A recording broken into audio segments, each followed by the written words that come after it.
Welcome into Bears Now by Chat Sports. I'm Harrison Graham. Appreciate everybody for tuning in to today's show. Make sure to use hashtag Bears or Super Chat as we're going to answer all of your questions on today's mailbag. It is hashtag Bears or Super Chat to get your questions in.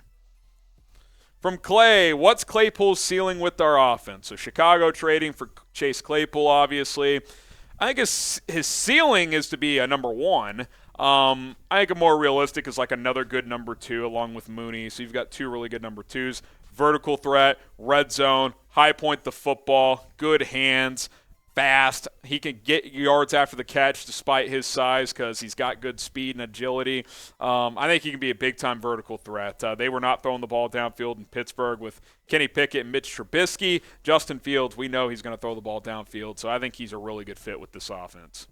Honey Badger 2015, do we draft another receiver immediately with our first pick next year just to make sure our receiving core is set? I don't think necessarily. Possibly, absolutely. I think round one could be a receiver, but with Mooney and Claypool going into the offseason with that 1-2 punch, that gives you flexibility. Now, no one else on this list other than Velus Jones is under contract. St. Brown, Harry, Pettis, Pringle, they're all on one-year deals with the final year of their current contracts. If N'Keal Harry keeps progressing, I would be open to bringing him back. St. Brown, I'm open to bringing him back as like a depth guy, but you will need another guy at some point. But it does not have to be a first-round pick. It could be a free agent. It could be a second- or third-round pick. Getting Chase Claypool gives you the flexibility to follow your big board in the first round. Grade the Bears wide receiver room at this exact moment. It was like a D before Claypool. B-. I think you got two pretty good players. The rest of it is like, you need work. I'm intrigued by N'Keal Harry. C+, B-. It's at least average now with Claypool and Mooney. You still need more, though. I'll go C+. I like where it is now, but certainly a lot of room to grow there. Jacob Ford, what do you think his stats will look like for the remainder of the season? Talking about Claypool. I mean, you got 9 games left. This first game could be a wash. We don't know how much he'll play against the Dolphins on Sunday, but let's say he plays at least some. Like if he gave me in 9 games 500 yards and 4 or 5 touchdowns the rest of the way, that'd be pretty cool, right? I mean, that would put him at about 700 to 800 yards for the season and 5 to 6 touchdowns. For the rest of this year, I think that'd be pretty good. Matthew Vodum, what about where are we? Where about are we with this trade now for cap space? Chase Claypool's cap hit as a second-round pick is only going to be a couple million, so you're still going to have 120-ish million. It doesn't make a big difference adding Claypool in terms of cap. My producer Sam is looking at the cap implications, but it shouldn't be more than a couple million for next year. Even if it's $5 million, you're still going to be looking at about 118, 120 million. So don't think it'll be a big difference overall on that front. All right, today's show is established by Established Titles. How about that? Hey, Established Titles is a fun and novel way to preserve the woodlands of Scotland. Different sponsor we've ever worked with before, but I actually really like what they do because they're very planet-friendly, and it's a fun sponsor as well. Let me tell you guys a little bit about them. You can buy a plot of land in Edelston, Scotland, a private estate. You can get at least 1 square foot of dedicated land with a unique plot number. That'll also give you an official certificate with a crest, as Established Title is a project based on historic Scottish custom where landowners are referred to as lairds or lords and ladies in English. I've got my own plot of land. You see the certificate? I am now Lord Graham to all of you, okay? Every time someone purchases a plot of land, by the way, through Established Titles, when you go to establishedtitles.com/chat, they plant a tree with every order. They're helping preserve that area in Scotland. It's very eco-friendly. I'm a big fan of that as well. You can officially include the title of Lord or Lady or Laird with your credit card, plane tickets, dating sites. Hell, I might put it on my Twitter account. It might be Lord Harrison Graham from now on. And it makes for a great last-minute gift during the holidays here. Great gag present. It's a lot of fun here. You get your certificate. It's a great deal. And what's fun, too, the first 200 people here at Bears Now purchasing a title pack using my link, which is establishedtitles.com/chat, will get to be, within a few minutes, a.k.a. walking distance of my plot of land. We can kind of carve out a section of Scottish land with Bears Now subscribers and say, hey, this is our Bears Now plot of land in Scotland. Hell, who knows? Maybe we can visit our plot of land someday. That would be fun. EstablishedTitles.com/chat. I am now proud owner of property in Scotland. You can be too. Lord Harrison Graham, Lord John Darman, who is up next on our mailbag, EstablishedTitles.com/chat. All right, Lord John, I know you're getting your plot of land. Will they extend Claypool with the investment they have in him now? I think they're going to at least see how this plays out. And he's not eligible for an extension until after this year, as is Darnell Mooney. You got to get through your first 3 years. But if they both play well the rest of this year, extending Claypool and Mooney could very much be in the works as they enter the final year of their rookie contracts. Brian Scotch, do we have a better receiving core than the Packers? Yes. Mooney and Claypool are better than anyone the Packers have. Now, I like Romeo Doubs. I think he's an intriguing player. But Sammy Watkins is Sammy Washkins because he can't stay healthy. Christian Watson, he's fast, but he can't catch. Randall Cobb is washed. Yes, Bears have, and they're young. They're young, too. I love it. Hashtag Bears or Super Chat to get your questions on the show. With the addition of Claypool and subtraction of Roquan, how does this affect the rest of the season? I think the offense is going to continue to get better. The last 2 weeks, they've put up 62 points, so I think they're going to keep scoring. The defense is certainly going to take a hit.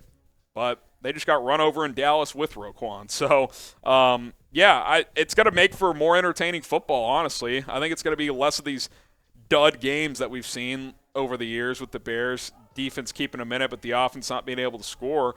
I think you could make a strong argument at this exact moment the Bears' offense is better than the defense, which is crazy to say.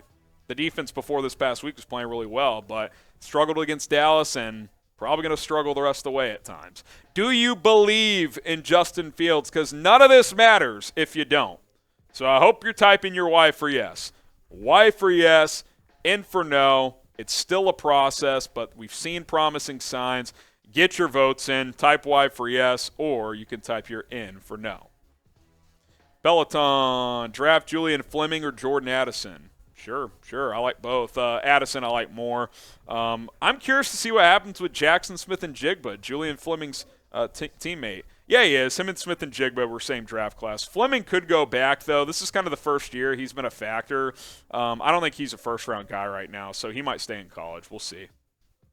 Anthony Harrison, what is more important now, first wide receiver or O-line to make this team better? I'd go for center.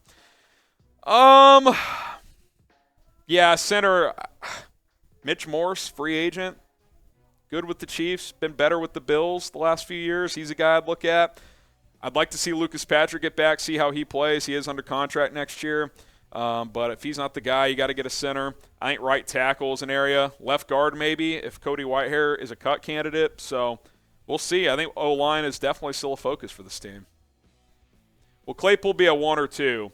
I think – for now, Mooney is your 1, but I think it's going to be a 1-2 punch. These will be your 2 clear top guys with everybody else sprinkled in. So, ideally, my hope is that they're the top 2 and N'Keal Harry becomes that number 3 guy. And if he does, bring him back. I'd be down for that.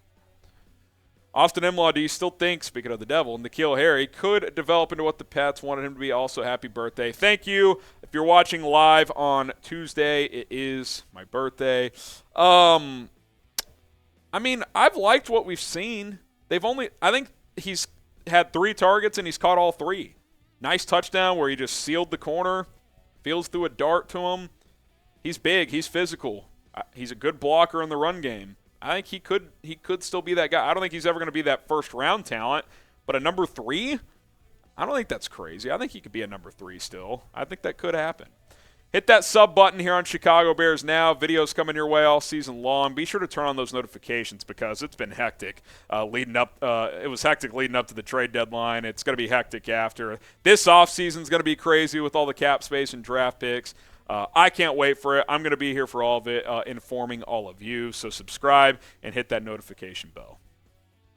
Davey Streb, any legit O-line pieces out there? Like currently or for 2023? I mean, currently it's like Eric Fisher and, I mean, I don't even know who else is out there at this point. It's pretty thin pickings, honestly.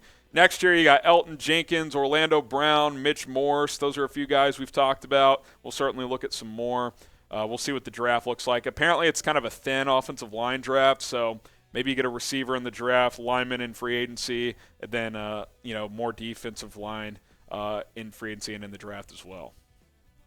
James Snead, a second rounder, is worth keeping him away from Green Bay. Good call. If for those thinking they overpaid for Claypool, A, I don't think they did, and B, if the Packers got him for a second, what would we be saying?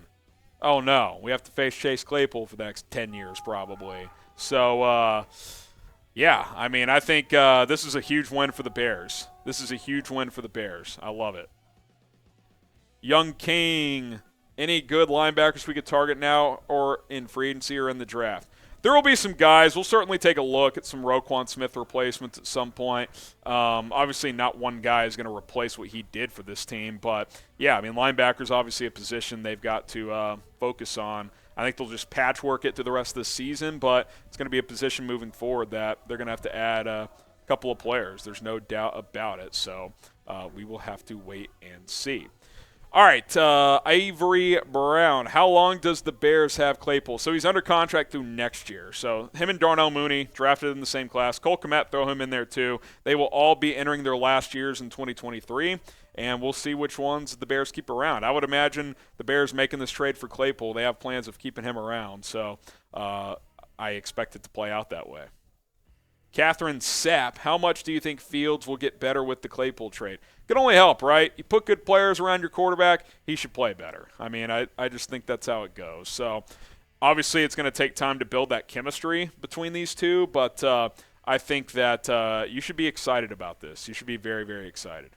Monster Khan, should the Bears go out and grab T. Higgins in free agency? Why does everybody, and I'm going to triple check this, why does everybody think T. Higgins is a free agent next year?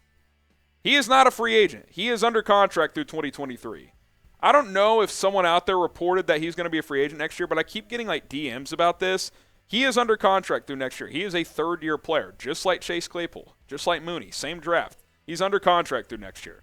2024 free agency, sure, but he is under contract through next year with the Bengals. So I don't know where the confusion is there, but he is not a free agent. Bandit, do the Bears basically trade Roquan Smith for a third, a linebacker, and Chase Claypool? Basically, they traded Roquan Smith for Chase Claypool, a fifth, and A.J. Klein. That's basically what they did. This is what the Roquan trade, second, fifth, and Klein. Bears then traded their own second for Chase Claypool, so you keep the Ravens second, you keep the fifth, A.J. Klein, you get Chase Claypool. That's kind of how it goes. That's the math there. Chase Claypool and a fifth for Roquan. That's basically the swap. The Bears will win blank games this year. What do you guys think? Fill in the blank for me. The Bears will win blank games this year. 3-5, 9 games to go. Let me know how many games will the Bears win this season.